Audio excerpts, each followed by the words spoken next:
Hiya! Welcome to this, my 26th installment of VideoFuzzy, titled Bringing the Thunder. I'm your host, Terry J. Aman, and in this installment, I explore my copy of the 2006 MTV Video Music Awards. I talk about some podcasts I've been enjoying, I break into a second Franken-disc, my classic collection takes me into a bit of theology, and progress-wise, it's slow going on my current collection because, wow, what have I been watching? Enjoy the show! He doesn't have that on video, does he? We'll find out together on VideoFuzzy.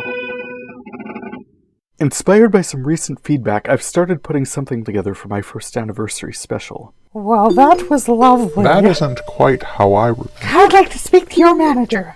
Feedback. VideoFuzzy is turning 1 year old next month. This show went live June 19th, 2017, which I'll observe on or around June 24th, 2018. In anticipation of this milestone, I'll chime in with every other podcaster in your life saying, I'd love to hear from you all what you think of this podcast, how you think it's going, and if you get a chance, please rate me on Apple Podcasts and iTunes. Thanks! And because it's only fair, if I'm asking for feedback, I can give some as well. We've been having some great weather lately. I've been able to go walking more often and listen to more podcasts. One I've been listening to for months now is Damn That Television by Matt Treese and John Waugh, who get together every week to talk about movies they get to and shows they've been watching on the CW and a few subscriber services. They've got a good back and forth vibe they've developed over more than 100 episodes and their own projects that I think share some worthwhile commentary on current programming. I know they've influenced my own comments in past episodes, so credited or not, I wanted to acknowledge their fine work. I recently sent some feedback to the reduced Shakespeare Company, which has clocked in nearly 600 episodes, so they've definitely got this podcasting thing down. I'd wanted to congratulate longtime friend and fellow podcaster Nathan Irwin on his May the 4th be with them marriage to Madeline Reed. Came to find out the RSC had a couple of troop members tie the knot that day as well. They'd met some years ago while touring the complete works of William Shakespeare abridged, which I thought was so interesting because Nathan met Madeline when they were both cast in the 12th Night at the Cornstalk Theatre in Peoria. Madeline as Olivia and Nathan as Malvolio. So not so much star-crossed as cross-gartered, but the coincidence was so cool I needed to write in and let them know how much I enjoyed their show. I mentioned Nathan as a fellow podcaster. He and Jen Gordon of Arts Partners in Central Illinois produce Out and About for the WCBU Public Radio in Peoria, which is not the easiest podcast to find. I've got to go to WCBU's website, open the podcast, and download the file if I want to play it on my shuffle. But opens an informative and entertaining window on the art scene in Central Illinois, plus I get to listen to Nathan say what he thinks about things. I've been able to reconnect with this podcast recently, and enjoyed their conversations with arts leaders in that region.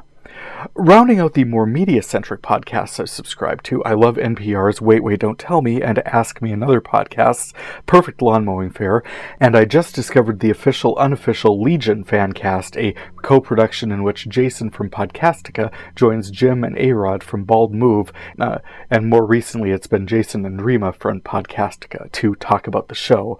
I've enjoyed reliving past episodes through these discussions and look forward to hearing more.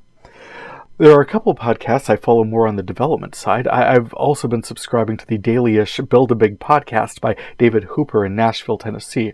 His engaging, energetic advice for podcasters seeking to grow their audience and improve their production is inspiring and fun to listen to as he draws examples from all aspects of his day-to-day life to highlight ways we can, build a big podcast.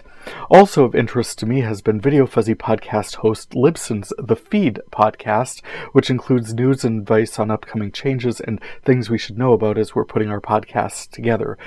People from throughout the podosphere check in with promos and questions, which hosts Elsie and Rob answer with friendly banter and a sanguine mix of help and snark, capped off with podcasting events and show rankings and stats.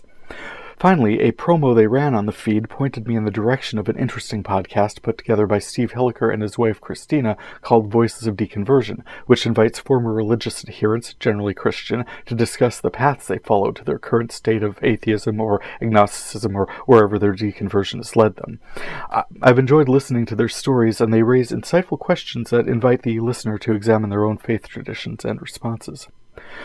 There are lots of cool podcasts out there focused on all sorts of things. If you're enjoying them, write in, let them know. Most of us are just a person in a room with a microphone and would love to hear any feedback at all. Friday Night Feature. As a heads up, this Friday night feature is a bit of a plan B.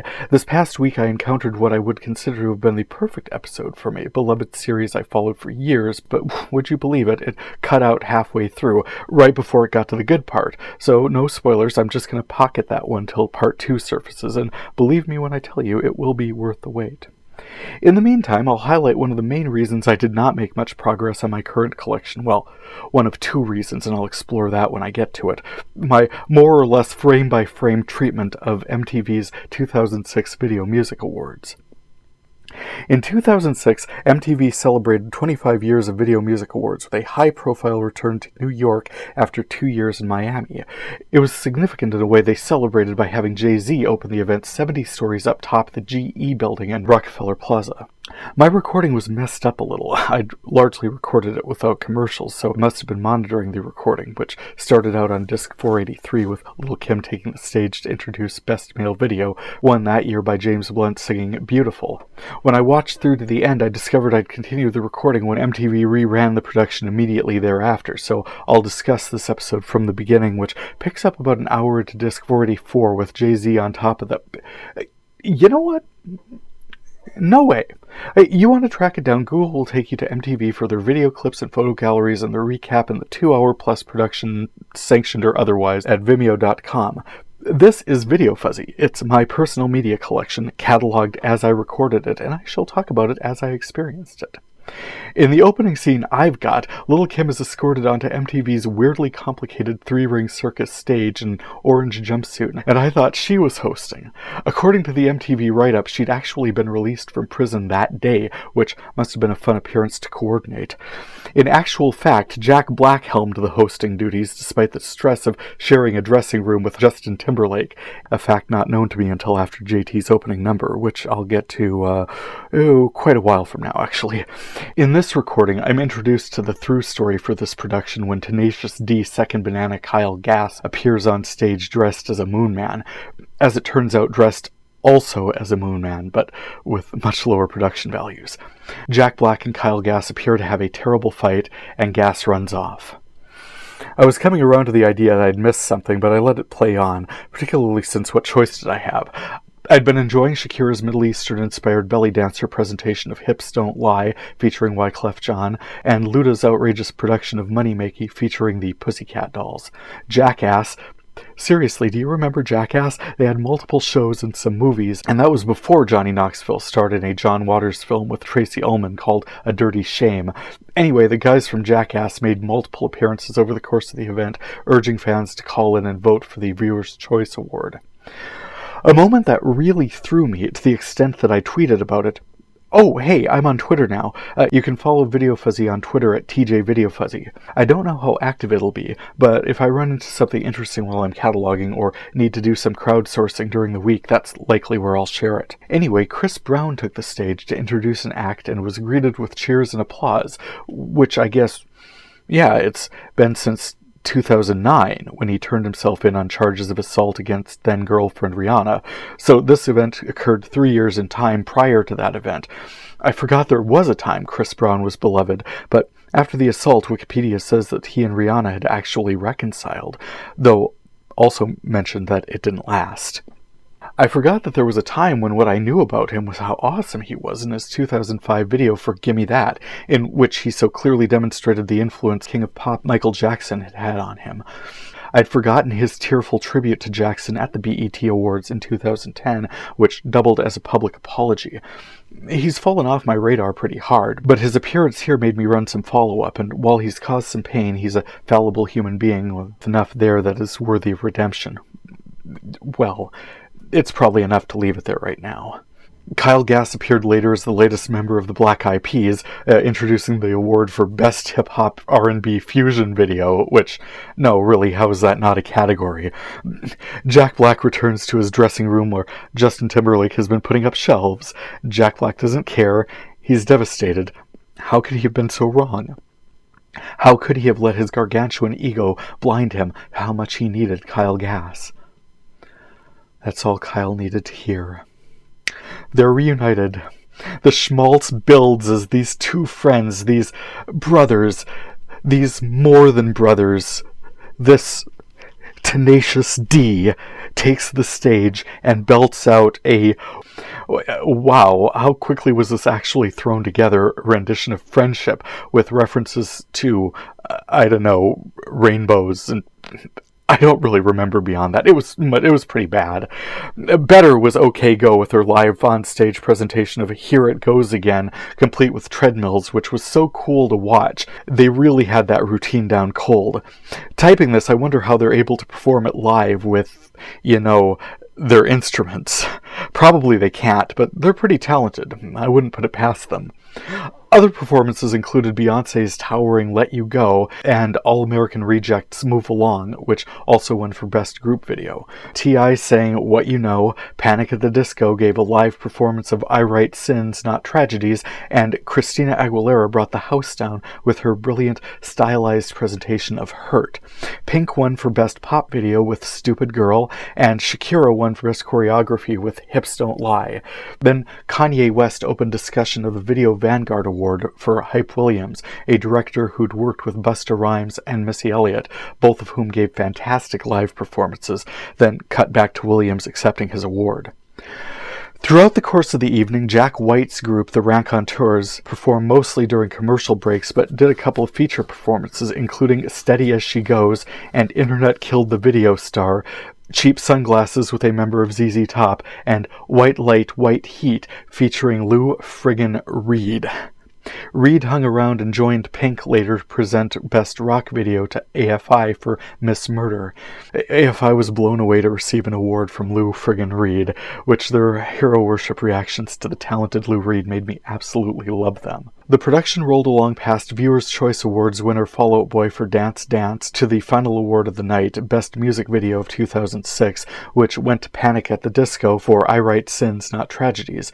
And as the group took the stage to accept their award, a well-dressed rando lightly ascended the stage at exactly the right moment to, in a fluid motion, swipe the mic from lead singer Brendan Urie, introduced himself as Six, and reported MTV had refused to give him his own show, so everyone log into MTV6000.com. I did not do this thing, so I cannot tell you what is there, but after security hustled him off stage, Panic at the Disco regained their composure, and Jack Black dismissed Six as this year's soy bomb. Not cool. Then Axl Rose introduced The Killers to close out the evening with a live performance of When You Were Young. Oh, so much to say. I was thinking about The Killers as this group like Train and Verve Pipe and other groups that, wow, they had hit songs and people liked them, but I really could not with these guys. Mr. Brightside was so popular and it sucked so hard. Their breakout hit, Somebody Told Me, was, and I was thinking about this, a song that was like all hook. Like, half a hook and a little bit transphobic, but somebody told me that you had a boyfriend that looked like a girlfriend that I had in February of last year. It's not confidential. I've got potential rushing around. What on earth? It's not confident. The writing on this, I mean, yes, the timeline is always perfect, but who are these people? It's like the song was written by pulling out Cards Against Humanity, breaking my back just to know your name. 17 tracks and I've had it with this game. You've had it. You're 2 lines into your own song. Who wrote this? Heaven ain't close in a place like this. Bring it back down tonight. It's crap. Taking its toll that I'm leaving without you. Well, bye.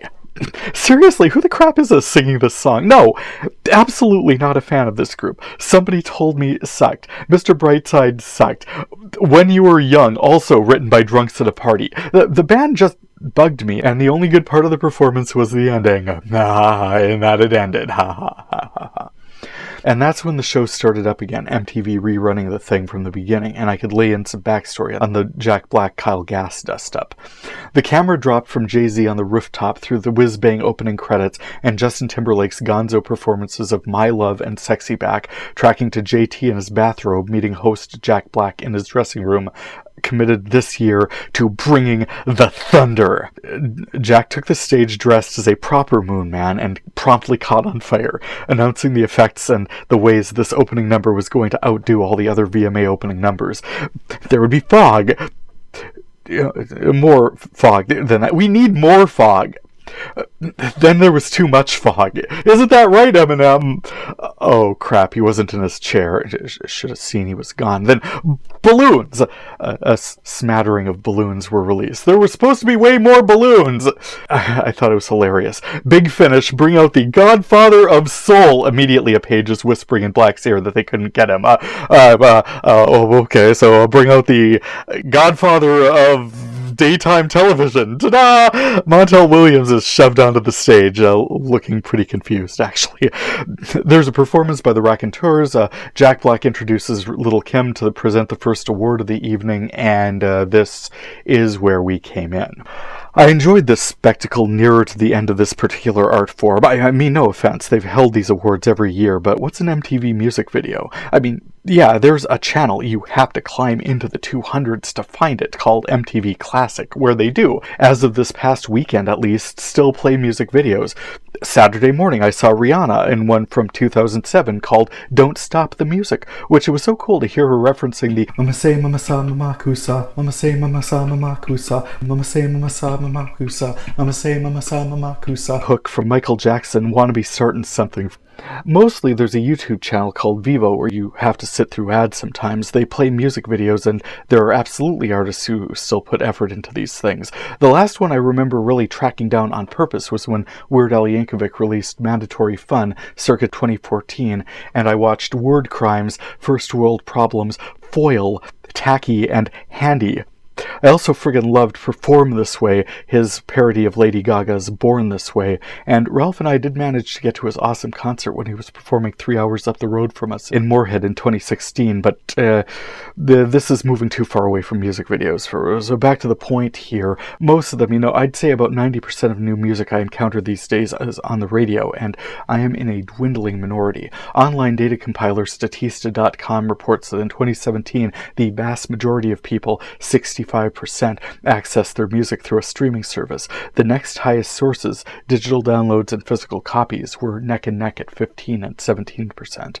Another statistic on that site suggests 2006 was about the lowest rated VMA in the past 20 years, with about 5.77 million viewers. Only 2015 was worse at 5.09 million. Just 6 years later than this one marked the highest draw in that time period, however, with more than double that viewership, 12.45 million in 2011, so respectable for basic cable. There's a demand for good music, and people will splash out for it, but mostly if I'm hearing a new song for the first time, like recently when I heard Bad Wolf's heartbreaking updated cover for the Cranberries' Zombie, recorded in the wake of lead singer Dolores Riordan's passing, and with the hashtag enough movement in full force. For new music, generally I've got my radio on, and if it's even got a music video, I remain blissfully unaware. I did think for the 2006 Video Music Awards, MTV did a great job finding the balance between too formal and full of itself, and Eminem with a face full of Sacha Baron Cohen Bruno crotch, so well done, everyone. Diving into the classic collection. Beyond that, I did find a few cool finds in my classic collection. I see where I cataloged on discs 478 and 479 5 episodes of something called Beyond Theology, put together by KTWU Public Television in Kansas. Hosted by Charles Atkins Jr., the series explores religious life in America, the implications for religion and scientific inquiry, and a journey into the depths of human experience, he says, with comments and quotes from dozens of contemporary religious scholars. There's a lot of video editing and cheap-looking computer-generated foofara in this production dating from 2006. The overuse of the Zap Chancery font is nothing short of criminal, drawing inspiration from What Would Jesus Do? Sermon stories by 19th century Congregational Reverend Charles M. Sheldon. More than a century later, the production team sought to expand on Sheldon's notion of untheological Christianity and open a discussion on the meaning of religion in contemporary society. I'm showing a 10-part series, and I've cataloged 5 of them. That may be all I have, or the others may turn up shortly, but in the meantime I think it's cool I was able to archive these, which honestly are a little simplistic in terms of scholarship and weighted a bit too liberal for quite a lot of practicing Christians to take seriously. I feel they do open discussion and draw people into a dialogue, which is plenty enough to at least get people talking. Good series. I also cataloged a third season episode of Hustle, in which the team uses the Mark's dream of being in a Bollywood production to shake him down, and before the closing credits, the show transforms into a wildly ornate, not to mention entertaining, Bollywood production itself.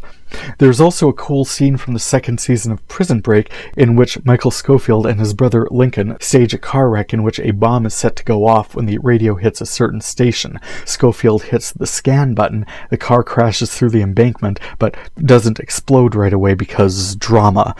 The show does go on for 3 more seasons, so spoiler alert, they both make it. Taking care of some old business. While recording episode 25 of this podcast, I wasn't cataloging anything, so I thought it was the perfect time to frankendisc my broken up copy of Ingrid Bergman and Charles Boyer in Gaslight from 1944.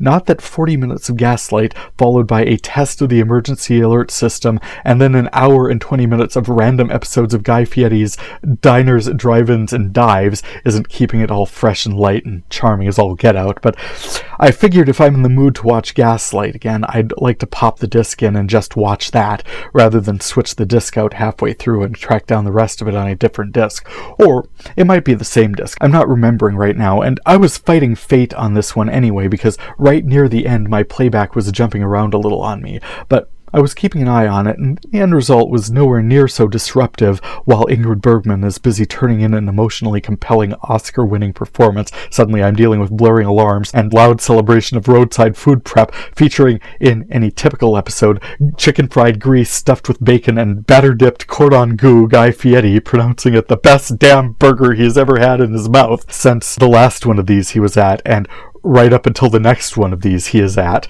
That disruption just felt better on the cutting room floor somehow. Gaslight once more made whole, Frankendisc 2 seems off to a fine start. Current collection. In my current collection, I didn't make much progress. These recordings trace to when Ralph was visiting friends in Chicago this past February, so we're closing in on the horizon on these, but we're still a few months out. I cataloged discs 131 and 132, and I think I recently recorded discs 150 or so progress is happening, but the intricate nature of my cataloging of the 2006 VMAs took more time perhaps than usual, and oh yeah, weekend before last, I was focused like a laser on clearing out the DVR. Before I get to that, I'll mention that I'm still looking forward to actually watching Interstellar sometime. That looked like a cool production, and once I get a little more slack in my schedule, maybe once I'm completely caught up on my current collection, I'll backtrack a bit. For now, I did enjoy seeing where I'd cataloged The Martian, which probably should have featured them all dealing with reduced gravity more. I mean, it's like twice as much as the moon, but a third of what we deal with on Earth, so stuff wouldn't float, but they'd absolutely have to compensate for the reduced gravity of that environment. Also, the third season episode of The Magicians I cataloged featured Quentin and Elliot plotting a mosaic with a design to reflect the beauty of all life in their quest for, I think it was the third key to magic. This one traced a beautiful story where Quentin met someone and they were in love for a time. Then Quentin and Elliot fell in love and lived as an old married couple. I think Quentin ended up burying Elliot, and when he dug his grave, he discovered a shining mosaic tile which completed the design. After decades of building a life and family together in that space, they'd finally fulfilled the quest. The key is revealed. They pass the key to their younger selves, and the timeline where one of them is old and the other one is dead is dissolved. This show is occasionally tough to track, especially since I've still got no real window on what all happened in season 1, but brilliant storytelling in that piece. What I've been watching. So here's where my focus has been. Here is where most of my lost weekend went, where most of my time and attention has been. I boiled the contents of my DVR down from in the 80% full range to where now all that's on there is one movie, one episode of Bob's Burgers from Sunday night, and my backlogged episodes of Supernatural Season 13 and Breaking Bad Season 5. Those two series technically take me to 0% because I am too busy right now to focus on Breaking Bad and too spoiler skittish to break into Supernatural as yet. I'm about halfway through season 12, so no, the burning through that disc set is not what's been happening for me. It's been a bit of a slog. mainly because I want to get through some of this other stuff first. I watched so much. I had the entire first season of Taboo recorded from either FX or FXX, so over and above the 2 episodes I'd already recorded, episodes 3 and 4, so I watched the first 2 and the last 4, missing a bit of continuity, but this show wasn't all that hard to keep up with. It's a dark, gritty story set in London in the run-up to the Revolutionary War. Haunted by his misdeeds as part of the transatlantic slave trade, James Delaney returns to shore up his father's shipping empire, which puts him at odds with other commercial interests, including the East India Company, whose directors are certain of crushing him, but his alliance's mercurial nature and almost mystical insight keeps him continuously one step ahead of their machinations, and, in the end, victorious. I also recorded the first season of Siren so far on Freeform, a show that is definitely not The Little Mermaid. A strange nude girl, Rin, causes a stir in the corporate fishing town of mermaid-crazy Bristol Cove, Washington. She is revealed to be a mermaid and encounters allies in her search for her sister, captured by an undercover military cabal for medical testing, which, among other things, her blood seems to have healing properties. Rin blames herself for her sister's capture and is all the more motivated to rescue her. The fishing operation is overfishing the waters in a desperate search for more of these merpeople, who seem capable of transforming on land and are fearsome fighters because they're outraged by the overfishing. It's all a strongly presented ecological message seeking balance with nature, a little ham-fisted, but this is a basic cable production, so the writing is uneven at best. Like, how could they rescue the mermaid from the base? How are they able to transform? Why would they ever be able to transform? It's a pretty good show with absolutely down-to-the-floor physically beautiful characters, but the writing has mostly been kind of teen drama, and one oddly lacking in beach scenes. I will say the scene in this past week's episode where Rin's feral nature has subsided sufficiently to cuddle a sea lion was charming. I've been enjoying it, and simplistic as it sometimes seems, I will absolutely keep watching to see where it goes. In Superstore, if this isn't the season finale, it sure could be. Amy and Jonah help erstwhile district manager Jeff confront a town hall transmitting live to all the Cloud9 stores worldwide to address the tragic injustice of Myrtle getting fired because she's old and expose this corporate policy. Jeff is easily suborned by the visiting CEO, who hires him back, and nothing is going to change. But Amy and Jonah, tearing down from the big worldwide town hall event, miss one of the cameras, and in the moment they decide to make their will they or won't they relationship physical, hidden in a secluded storeroom, or so they think. The backup camera and router switches on, and just like that, they are having sex on screens in Cloud9 stores across the world! As Garrett says when he sees it happening on the monitor in their own store, "Oh hey, look what's on." Wild. Over on Legion, Aubrey Plaza as Lenny has rejoined us out here in consensus physical reality, but her transformation seems to have set David back on his heels. Her blue eyes seem to indicate that she may have possessed and physically transformed his sister, Amy, who herself might have been one of the Vermilia. I guess we'll learn more about that soon enough. That said, this past week we saw David in all of his realities. Well, a good enough cross-section to explore how the Shadow King parasite would manifest in realities where he did address it, where he tried to get rid of it, and where he just incorporated it into his own personality, where he overcame its influence sufficiently to make him the richest man in the world, or when he was so unable to cope he collapsed under the weight of his own mental illness, barely holding on, homeless, given hallucinations, medicated, suicidal. There was this reference to A Clockwork Orange, where David, as a homeless old man, presented the old man Alex and his droogs attacked in the underpass. The outcome in this encounter was different. At about the halfway point in the episode, we saw an outcome for the David that was about halfway between sane and insane, attempting to explain how, in the multiverse reality, every choice causes a new universe, into new branches, into new branches, with new universes, into new branches, with new branches, with new universes, with new branches and new universes, what happens to all those universes and all of those branches, which Since, unlike Doctor Strange, we can only experience the one we're in, we can generally pretty safely disregard the others. The reality where a mouse climbs onto his desk and interrupts his filing by bursting into song, for instance, seems like a safe one to disregard. This one seemed to focus more on character development than the story. At the end, we experience the David who tried to commit suicide being committed by his sister into Clockworks, who is the David we've been following through this series, I think. What it did was it provided so many windows on David's relationship with Amy, which viewers of the show really haven't seen since the first part of the first season. Amy kind of vanished, so she kind of comes out of nowhere this season, and watching her care for David in so many different situations reminds us that she saved his life, probably the world, when David lashed out to protect her in one situation where she was being attacked. What else? I've been watching so much these past 2 weeks, I feel like I should go into a lightning round here.